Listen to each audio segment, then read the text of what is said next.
좀 감사합니다.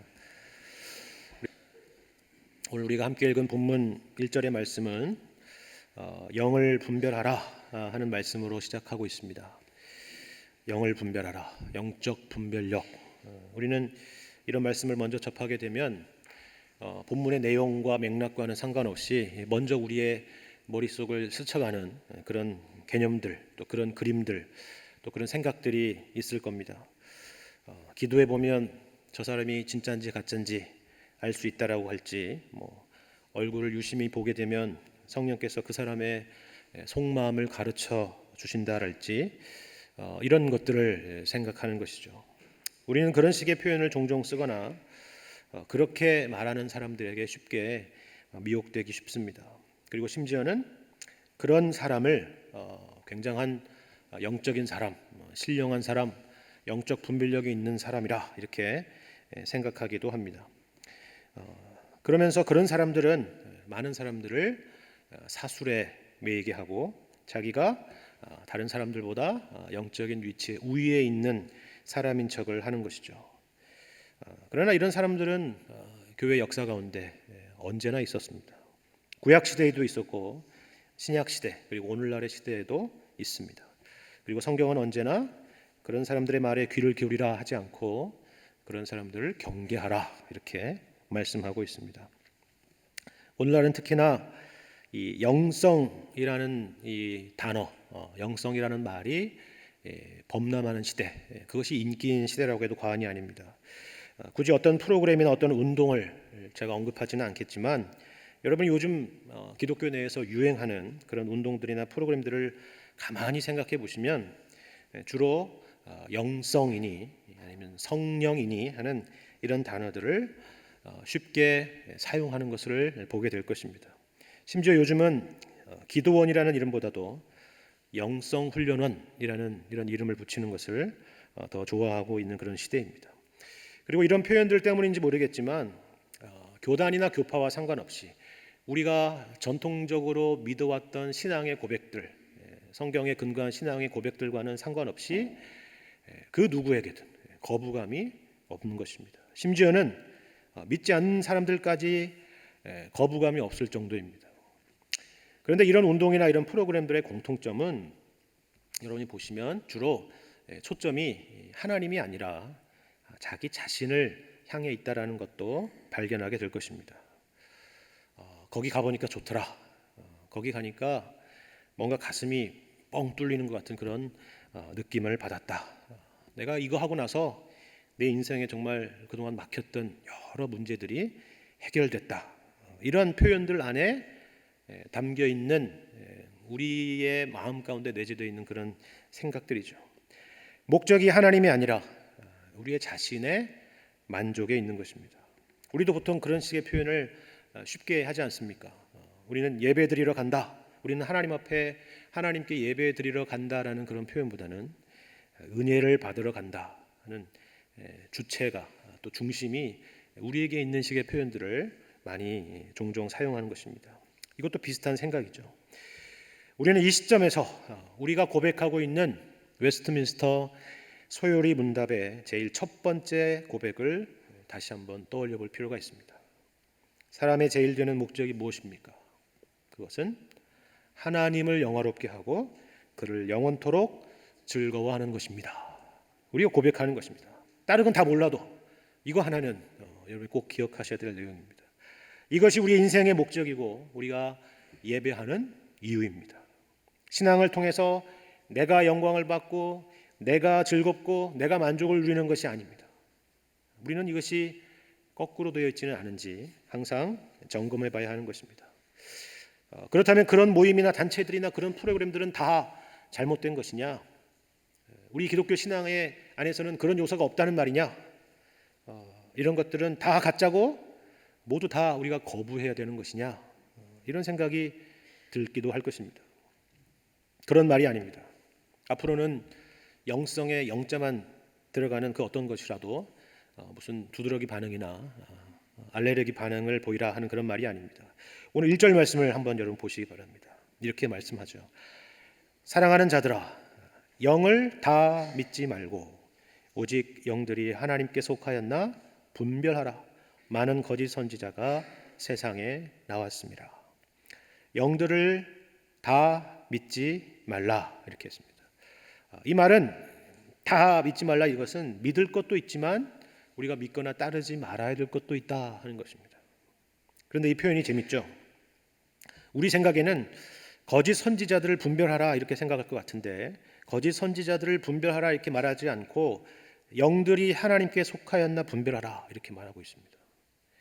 겉으로 보이는 것으로 제가 앞서 말씀드린 것처럼 그런 이름이 들어간 것으로 그런 표현들로 인해서 그런 식으로 분별하는 것이 아니라 그 운동이나 프로그램이나 또는 그런 것들을 전파하는 사람들이나 그 모임들이 지향하고 있는 바 그것을 움직이는 뿌리 그 바탕 그 원천이 무엇인가 하는 것을 분별해야 된다는 것입니다. 그것이 바로 영적인 분별입니다. 그러면 그 분별의 기준이 무엇이냐 하는 것을 우리가 들어가기에 앞서서 먼저 왜 사도 요한이 갑자기 이 문제를 다시 이야기하고 있는가 하는 것을 이해할 필요가 있습니다. 이것을 위해서 우리가 먼저 지난 주일에 함께 나눈 말씀을 먼저 우리가 떠올려 볼 필요가 있죠. 지난 시간에 우리가 무슨 말씀을 나눴죠? 예, 감사합니다. 믿음의 확신, 구원의 확신 이런 것에 대해서 우리 함께 나누었습니다. 우리가 확신하지 못하고 우리가 흔들리는 이유가 우리 마음이 확신에 있어서 중요한 자리를 차지하고 있기 때문이었다 하는 것을 생각해 봤습니다. 앞서 말씀드린 잘못된 영성에 빠진 사람들은 말씀드린 것처럼 주로 하나님보다도 우리 마음의 만족을 얻고자 하는 사람들입니다.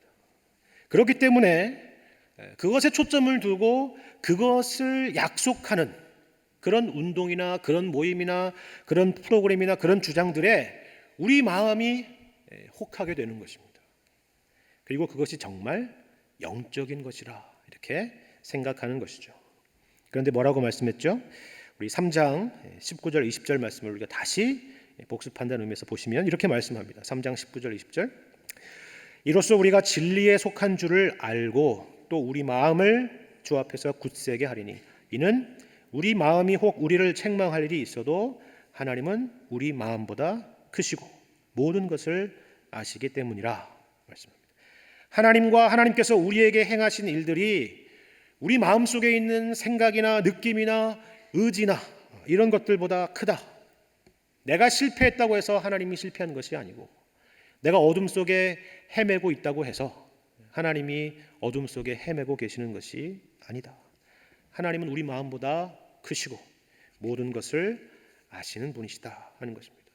그러니 자책하지 말고 지금 있는 그 모습 그대로 하나님 앞에 물러서지 않고 도리어 나아가고 한 걸음 한 걸음 주님이 기뻐하시는 그 일을 행하라 하는 것입니다. 그리고 도리어 우리가 이와 같이 자책하고 있다는 것, 하나님의 그 높으시고 거룩하신 요구에 도달하지 못해서 울고 있고 슬퍼하며 안타까워하고 있는 것 그 자체가 역설적으로 우리가 하나님의 자녀라는 것을 증명하는 것이다 라는 것을 말씀을 드렸습니다. 믿지 않는 사람은요 그런 감각 자체가 없기 때문입니다.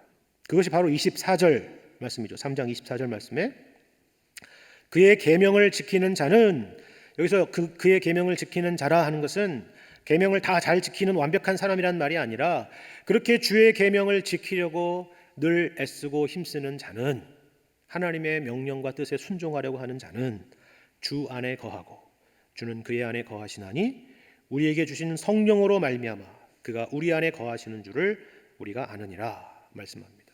이러한 사람이 이러한 긴장과 이런 두려움과 이런 안타까움을 갖고 있는 이 사람이 바로 우리를 거듭나게 하신 성령께서 내주하시는 그런 사람이라고 말씀하는 것입니다.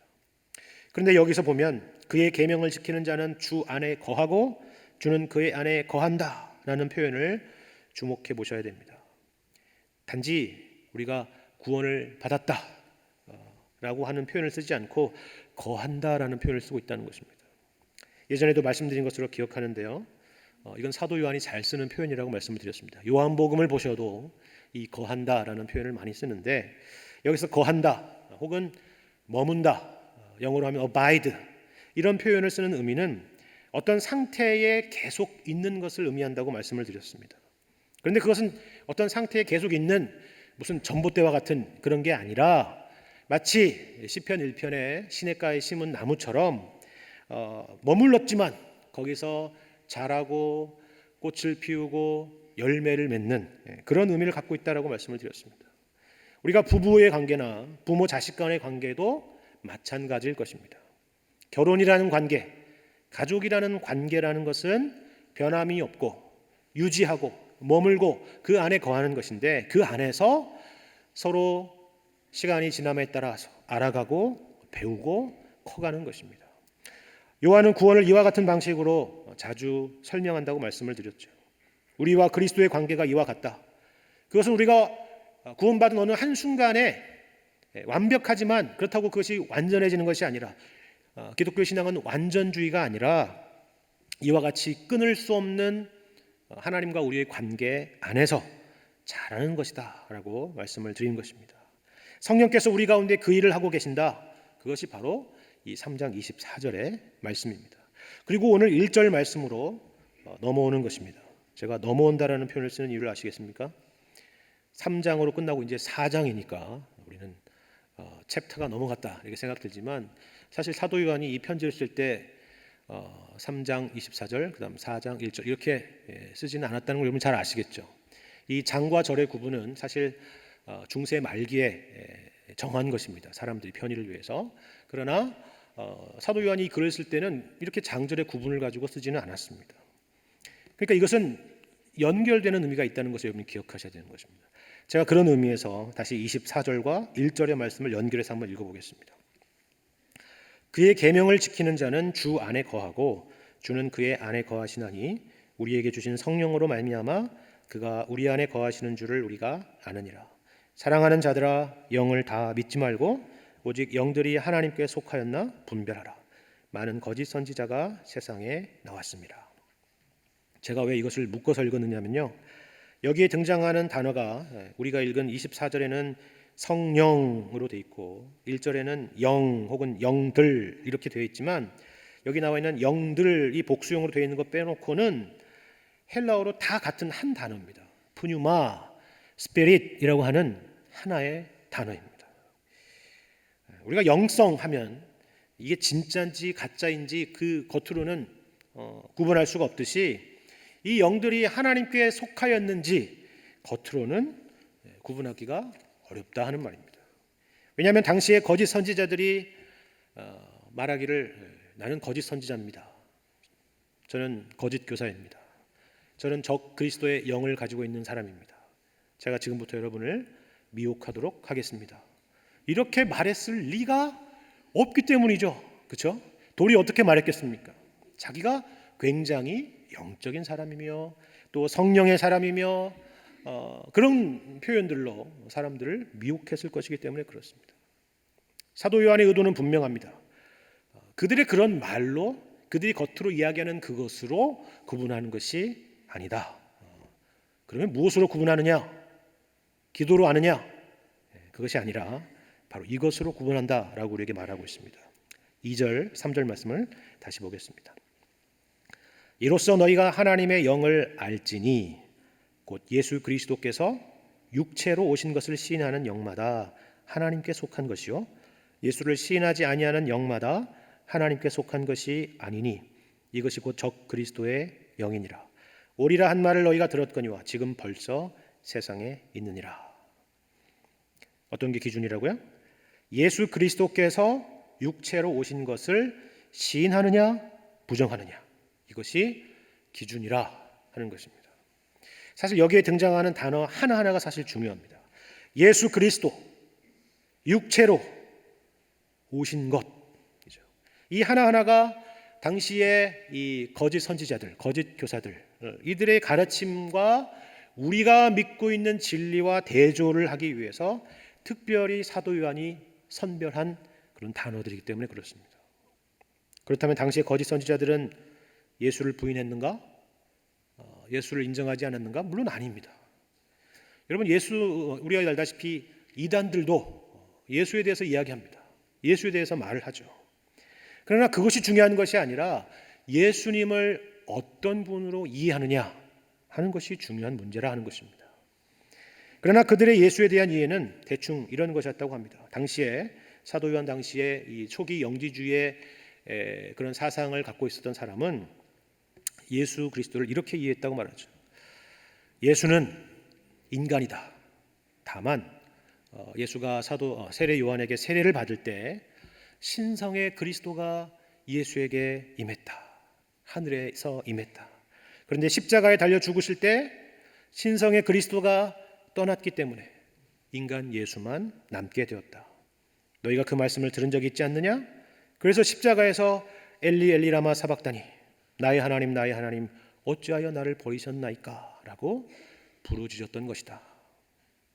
이것이 바로 당시의 초기 영지주의자들의 예수에 대한 이해요. 또 그것이 상당한 파급력이 있었던 것입니다. 말도 안 되는 이야기죠. 어떻게 이런 이야기에 미혹이 될 수 있을까 하는 생각을 가질지 모르겠습니다. 그럼 오늘날 기독교는 어떻게 이해되고 있을까요? 오늘날의 예수는 과연 어떻게 이해되고 있을까요? 제가 최근에 리처드 할로웨이라는 분이 쓴 세계 종교의 역사라는 비교 종교에 관련된 책을 읽고 있다가 기독교에 대해서 이렇게 설명하는 것을 제가 봤습니다. 제가 한번 읽어드리겠습니다. 요한이 예수를 강물 속에 담근 후 다시 수면으로 끌어올렸을 때 예수는 눈부시게 밝은 빛을 본다. 그리고 자신을 사랑하는 아들이라고 부르는 신의 목소리를 듣는다. 우리는 그 순간이 예수가 자신이 메시아라는 사실을 알게 된 순간인지는 알 수 없다. 하지만 분명 그의 사역이 시작된 시점이었다. 생략. 십자가에 달려있는 동안 예수는 무슨 생각을 하고 있었을까? 그는 신이 그에게 들려준 말에 속은 것이었을까? 아니면 그는 자신의 죽음을 신의 계획의 일부로 받아들였을까? 예수는 이 일을 통해 신이 행동하도록 억지로 밀어붙여버려 했던 것일까? 만약 그것이 예수가 기대했던 것이라면 그런 일은 일어나지 않았다. 단지 십자가와 그 위에서의 죽음만이 확실한 일이었다. 그는 무엇을 얻은 것일까? 아무것도 얻지 못했다. 예수는 마지막 숨을 거두기 전에 절망 속에서 나의 하나님 어찌하여 나를 버리셨습니까? 라고 외쳤다고 한다. 놀랍지 않습니까? 사도 요한 당시의 영지주의자들과 놀랍도록 비슷한 내용들을 이야기하고 있죠. 무려 2000년이라는 시간의 공백이 있음에도 불구하고 여전히 그렇게 기독교를 이해하는 사람이 있는 것입니다. 그런데 무엇보다 저는 이 사도 요한 당시의 영지주의자들이나 이 책을 쓴 사람의 설명에서 역사를 뛰어넘는 한 가지 중요한 공통점이 있다는 것을 발견했습니다. 그것은 그들이 기독교 신앙에 대해서 말하되 기독교 신앙에서 제일 중요한 것을 인정하지 않는다 하는 것입니다. 말하지 않는다는 것입니다. 그것은 바로 우리 죄를 위한 예수 그리스도의 속죄에 대한 것입니다. 예수가 하나님 나라의 운동을 했다느니, 사회적 약자들을 돌보았다느니, 종교 권력을 향하여 쓴소리를 했다느니, 십자가에서 억울한 죽음을 당했다느니 하는 그런 이야기들은 있어도 예수가 우리를 위해서 십자가에서 죽으셨다 하는 이야기는 찾아볼 수가 없었던 것입니다. 가장 중요한 이야기, 기독교 신앙의 핵심 중에 핵심이 빠져 있는 것입니다. 물론 성경 안에 그 사람이 쓴 내용들과 같은 내용이 전혀 없는 것은 아닙니다. 심지어 그 책을 쓰신 분은 신학 박사요, 목사입니다. 하지만 기독교 신앙 안에 있다고 해도 자기가 믿을 만한 것, 믿고 싶은 것, 그리고 우리에게 필요한 것만 취하는 것입니다. 그리고 정작 중요한 내용은 왜곡하거나 눈을 감아버리는 것이죠. 그 이유가 뭘까요? 그것을 인정한다는 것은, 예수님의 속죄를 인정한다는 것은 예수님이 성육신하신 하나님이요, 우리가 죄인이라는 것을 인정해야만 하는 것이기 때문에 그렇습니다. 그것이 싫은 것입니다. 그러나 오늘 본문에서 사도 요한은 우리에게 분명히 말씀하고 있습니다. 예수 그리스도께서 육체로 오신 것을 시인하는 영마다 하나님께 속한 것이요, 예수를 시인하지 아니하는 영마다 하나님께 속한 것이 아니니 이것이 곧 적그리스도의 영이니라. 여러분도 이 믿음의 내용이 있는지를 다시 한번 점검해 보시기를 바랍니다. 왜냐하면 사도 요한은 이들과 지금 싸우자고 하는 것을 목적하는 것이 아닙니다. 이들로부터 하나님의 백성들을 지키려 하는 것입니다. 우리가 믿는 바를 무엇인지 그것을 분명히 하려는 것입니다. 먼저 여기 나와 있는 말씀에서 오셨다라는 말은 예수님이 근본적으로 우리와 같은 이 땅의 사람이 아니라는 것을 말합니다. 오셨다라는 것은 그런 의미입니다. 그렇지 않습니까? 본래부터 여기 있던 사람이면 굳이 오셨다라는 표현을 쓰는 것이 아닙니다. 빌립보서에서 그는 근본 하나님의 본체라라고 말씀하는 것과 같은 의미입니다. 예수님은 하나님이신데 그 초월이신 하나님이 우리 가운데 찾아오셨다는 것입니다. 그렇다면 하나님이신 예수님이 왜 오셨느냐? 우리를 위해 오신 것입니다. 육체로 오셨다라는 그 말이 바로 그 말입니다. 그러면 하나님이신 성자 예수님이 왜 우리와 같은 육체로 오셨느냐? 왜 성육신 하셨느냐? 그것은 우리를 사랑하사 육체 가운데 있는 우리를 죄에서 구원하시기 위함인 것입니다. 그런데 육체로 오셨다는 말은 이러한 의미의 구원론적인 의미만을 담고 있는 것은 아닙니다. 여러분, 세상의 종교들을 여러분 생각해 보시기 바랍니다. 세상의 종교들은 육체에서 벗어나는 것, 이 세상을 떠나는 것, 이 세상에서 벗어나는 것을 구원으로 믿습니다. 아니면 이 땅에는 눈에 보이는 현실을 사실 실제가 아니라는 것을 각성하는 것으로 구원의 내용을 삼는 경우가 있습니다. 우리가 잘 아는 불교에서 깨달았다 하는 것, 해탈, 니르바나 하는 것이 다 그런 의미를 담고 있는 것입니다. 그러나 성경에서 말하는 하나님의 구원은 그와 같은 구원이 아닙니다. 무엇이라고요? 예수님께서 육체로 오셨습니다. 세상으로 들어오셨습니다. 그것은 우리를 구속하시고 우리를 새롭게 하시기 위한 것입니다. 하나님과 깨어진 관계를 회복하고 주님께 있는 생명과 복을 우리로 하여금 누리게 하기 위한 것입니다. 요한복음 17장 15절에 예수님께서 제자들을 위한 기도 가운데 이런 내용이 있는 것을 여러분이 기억하셔야 됩니다. 내가 비옵는 것은 그들을 세상에서 데려가시기를 위함이 아니요 다만 악에 빠지지 않게 보존하시기를 위함이니이다. 이것이 우리가 앞서 3장 24절 말씀에서 신자의 구원의 삶에 대해서 설명할 때 우리를 이 땅에서 벗어나게 하셨다, 이 세상에서 벗어나게 하셨다라고 말하지 않고 거하신다, 우리가 주 안에 가고 주는 우리 안에 거하신다라고 말씀하는 이유입니다. 우리에게 오시고 우리 안에 계셔서 변화시키시고 새롭게 하시는 일을 하고 계시는 것입니다.